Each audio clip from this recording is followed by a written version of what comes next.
Transfer portal, fire. Transfer portal's on fire. John Mattier was the quarterback at Washington State. He will now go and save Brent Venables, maybe, at Oklahoma. This was one Oklahoma had to have. So now that this is done, I want to tell you what went down here. John Mattier goes in the portal. Oklahoma is thought to be the immediate favorite. You probably heard some Miami smoke there. It was valid. Miami wanted him. Miami wanted him bad. I do not have exact dollar figures. I do on one side of this equation. I'd be willing to think he took less to play for Oklahoma than he would have gotten at Miami. But that is not it. This was not just A versus B. North Carolina was a major player. Bill Belichick and North Carolina were major players here. I have it on fairly good authority that his highest offer would have ended up being in Chapel Hill. Now, he did not choose to go there. He chose to stay home at Oklahoma. It is my working theory that I have not proven, but it is my working theory based on guided knowledge that Oklahoma was the third highest offer there at best, and he chose them anyway. That's something to take pride in. It doesn't hurt that Arbuckle came there as your offensive coordinator and he followed his coach. Yes, okay, that's great. But you know what I took away from that? Number one, I took away that Oklahoma got a guy they had to have. Number two, his highest bidder was who? North Carolina stepped in and was willing to offer what? They went all out. They got the former greats under Belichick on the FaceTimes and whatnot, and they had not a blank check, but a really big one in front of him, and he chose Oklahoma. So good for Oklahoma, because this was not as easy as just ABC 1, 2, 3, formality, sign the paper. I don't know how big a fight it was, but it could have been. Let me just put it that way. It could have been. So they got John Mattier. Check that one off the list. Had to have him. Malik Murphy, today. Jesse, this went down today, right? He goes to Oregon State. And a lot of people looked at this. I should have touched on this the other night, but I wanted to wait for him to commit. A lot of people looked at Malik Murphy leaving Duke after a 9-3 season. Tell me if this sounds like you. You look at it and you say, Malik Murphy's going in the portal. What's wrong with him? I mean, come on now. Like, take root somewhere. Find a home. Well, you always assume that it's just on the player. I don't necessarily know that this was fully in the court of Malik Murphy. Now, today, he committed to Oregon State. That's what happened today. A few days ago, he went in the portal from Duke. The assumption there was, why is he choosing to leave Duke? Maybe he didn't choose to. Maybe he didn't choose to. Duke has since then gone out and got Darian Mensah from Tulane. Big move. Big move. Duke liked him. Duke really liked him. I mean, I want you to listen to me say this word in all caps. R-E-A-L-L-Y. Duke really liked Darian Mensah.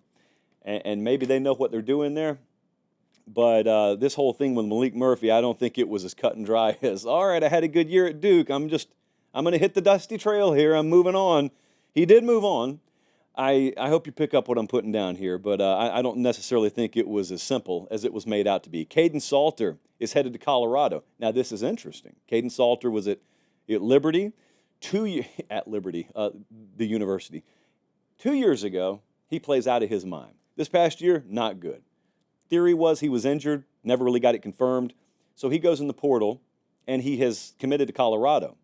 Now, Julian Lewis also committed to Colorado. One of them's in high school. One of them's already played several years of college ball. The working theory around Julian Lewis was, well, he's going to start as a true freshman. Maybe he still will. You know, there is this thing called competition that still happens, even in quarterback rooms, even in the transfer portal NIL era. I'll be interested to watch this one play out.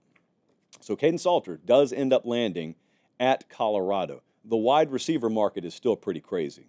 So LSU's rolling. If you missed last show, I laid out a lot of the details behind the scenes at LSU as to why they've been able to get up off the mat seemingly over the past month. Stuff changed. Point blank. Explained it in much further detail last show. So right as we went off the air, they landed Nick Anderson. So Nick Anderson was at Oklahoma last year. A good player. You see him if you're watching on YouTube right now. Good player. He goes to LSU. They pair him with Berrien Brown. They needed a backfill at the wide receiver position, so they went to Oklahoma and Kentucky and got two guys to transfer within the SEC. This is a big one here, too. Eric Rivers, he was a 1,000-yard receiver at FIU. He has landed at Georgia Tech. So Georgia Tech loses Singleton, and they go in and get, in my opinion, they got one of the very best available in this cycle. He's a 1,000-yard receiver this year. He did it at Florida International, so not a lot of people saw it. That's okay. A lot more people will see what he does this upcoming year at Georgia Tech. And Isaiah Horton, been waiting on this one for a long time at Miami. You had heard he was going into the portal. Is he going to go into the portal? Well, he's finally in the portal. 6'4", 205, had a little over 600 receiving yards this past year. Alabama has long been thought to be the leader here if he goes in. I would still say Alabama's the favorite, although I don't think as of tonight anything's happened there. But then again, every show we've done over the past month, someone has either committed during the show or they do it right after the show. So it would be fitting if Isaiah Horton landed there by the end of the night. Make sure you subscribe to the channel, by the way. We do the show 3 times a week, and we do it free of charge, and it greatly helps us and costs you nothing if you subscribe to the channel. The University of Oregon, in the least shocking headline of the evening, is doing big things in the transfer portal. Isaiah World is a great name. It would be a great name for a store next to Hot Topic in the mall, but this happens to be the number 1 offensive tackle in the portal. Isaiah World from Nevada. He is transferred to Oregon, 6'8", 320, and it's a good thing because they may lose both tackles there. So they need him. And they've also got 4-star transfers from a tight end, a safety, another offensive tackle. So Oregon just, Dan Lanning basically wakes up at like 3:55 a.m., yawns, and decides today's going to be the day. Let's put our team together for next year. Don't need a whole team. We recruit pretty well, but let's, hello, Marshall? Yeah, today's the day, man. Let's fill the spots. And they do it.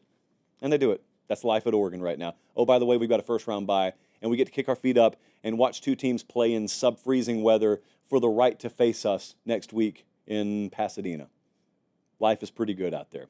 Clemson, where's Colin? Oh, we did not get the red emergency lights. I called Nashville EMS earlier today. I asked the ambulance team if they could spare some emergency red flashing lights. Something about it being illegal. They didn't send them over here. It's semantics. I don't know. But we wanted them because it's happening. Shame on Dabo Swinney. He's absolutely sold out. Shame on him. I don't even recognize Dabo Swinney anymore. The last 6 years, they took 2 total transfers, and they were both backup quarterbacks. Charity cases, basically. They have now taken 2 players in the portal in the past week. Today, they took an edge player, Will Helt. The other day, they took Tristan Smith, wide receiver, 6'5", wide receiver. And so I'm clapping on one hand, and then boo on the other hand, because I really want to be on record with both kinds of takes here, depending on whether it works out or not. But hey, real world now, real talk. I wondered whether Dabo would do this. And notice, it's not a flood of guys. It's just a smattering, if you will, just a sprinkling of guys, a.k.a. exactly what Clemson should be doing. I'm not one to tell a man how to run his program. I'm just one to suggest greatly to a man how to run his program. This is it. It's not so bad. Dabo woke up this morning, breathing the same air he was the day before. Clemson will be okay. Clemson will probably be better because of this.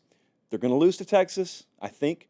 But look, we got a Clemson decorative snowman on the set tonight. And that, let me move the laptop. That thing right there is here in honor of, number 1, the fact that one of our viewers sent it in. And number 2, the fact that Dabo has finally discovered the transfer portal app on his iSwinny. Congrats. This is what it's like, Clemson fans. This is what it's been like for the rest of the world.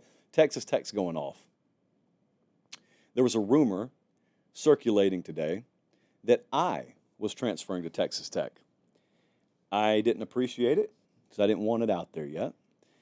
And it's the clearest example yet, I think, of tampering, because I haven't even put my name in the portal, and yet there it was. The graphic was circulating.